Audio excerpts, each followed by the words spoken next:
المنتخب العراقي خسر من فلسطين والعراقيين كلهم زعلانين. أحمد حسام ضاج ويقول صدنا مضحكة وصار يدخن 4 جرارات طبق بسبب المنتخب.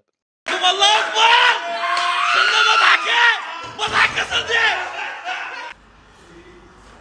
أحمد خما ضايج معود عفني ربك عادي عفني عادي. وفرانكو كسر بلازمة هم بسبب المنتخب.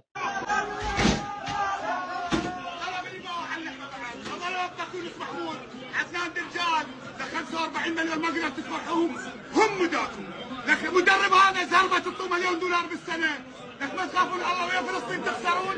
زين شنو سبب الخسارة ومن يتحمل المسؤولية؟ أكيد كلاعبين نتحمل مسؤولية هاي الخسارة. التغييرات أعتقد أيضا أثرت على مجريات المباراة. أوكي، اللاعبين يتحملون المسؤولية وهم بسبب التبديلات، وبعد شنو السبب؟ دقيقة 70-80 بدلت، خليت المنزع، ما شفت المباراة، ما شفت 10 دقائق بس هسه طلعت قالوا 2-1 لما سبحت صليت الحمد لله. الجماهير اختيار الملعب المنتخب الفلسطيني قالوا 1500 ب1500 شو الملعب فول يعني شلون دخلوا وشلون هاي.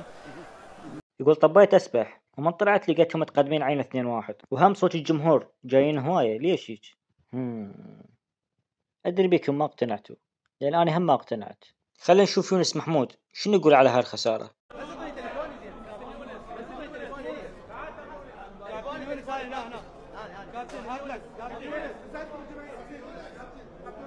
من الفشلة ما قبل يصرح بس انطى تليفون للصحفي. زين خلينا نشوف المدرب بلكي يحكي شيء منطقي ويقول سبب الخسارة. مدرب المنتخب العراقي خيسوس كاساس. أهلا أستاذ خيسوس كاساس. أهلا حبيبي. ما سبب خسارة المنتخب العراقي في المباريات الأخيرة؟ أنا ما تتكلمون وياي إلا بالفوز. لما نفوز تجيبون تسوون وياي لقاء. شو السالفة خالي؟ ما يقبل يحكي بس من يفوز؟ زين عندك خطة أي شيء لو هيك عليك يا الله؟ خطتك للمنتخب؟ خطة المنتخب العراقي كلها معتمدة على رأس أيمن حسين. كلها ارفع على أيمن حسين بلكة تجيب جول، ارفع على أيمن حسين بلكة. آمال الشعب العراقي كلها معتمدة على صماخ أيمن حسين.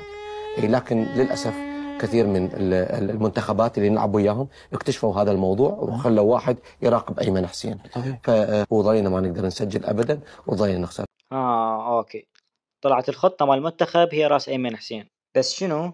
المنتخبات الثانية كشفت الخطة وخلوا واحد يراقب أيمن حسين وبعد ما يهدفون. بس الحسن حظ المنتخب أنا عندي راس ثاني غير راس أيمن حسين وراح أنطي هذا الراس للمنتخب حتى يخلوه بطي ومن يطلعوا من طي تخلوه بكس.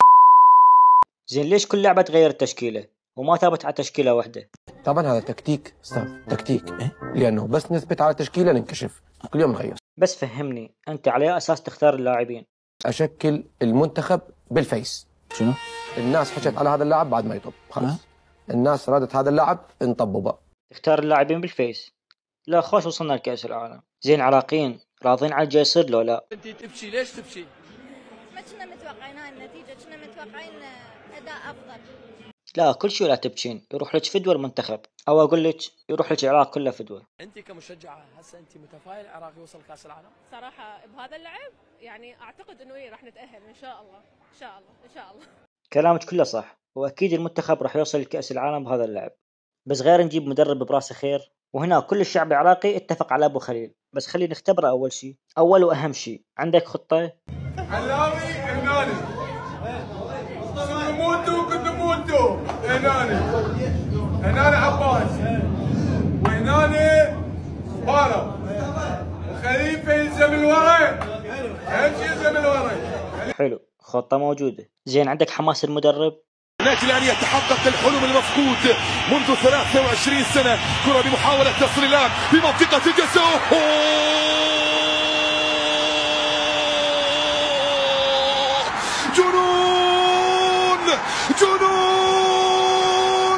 جنون كرة القدم، جنون كرة القدم، جننتنا. حلو، هم موجود. وكاريزما المدرب مهمة لازم تكون عندك. خلق مدربين لكي لا أبالغ، ولكن لم يخلق مثل بيب في عصر الانترنت، في عصر وسائط التواصل الاجتماعي، في عصر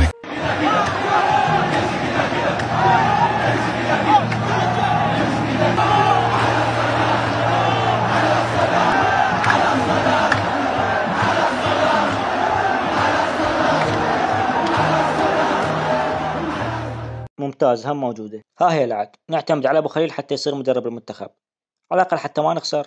بس هم أبو خليل راح يطفر مثل ما طفروا بقية المدربين السابقين، لأن لا عدنان درجال يستحق يكون رئيس الاتحاد، ولا يونس محمود يستحق يكون نائب رئيس الاتحاد، وراح يبقى المنتخب من مدرب المدرب. عبالك مو منتخب.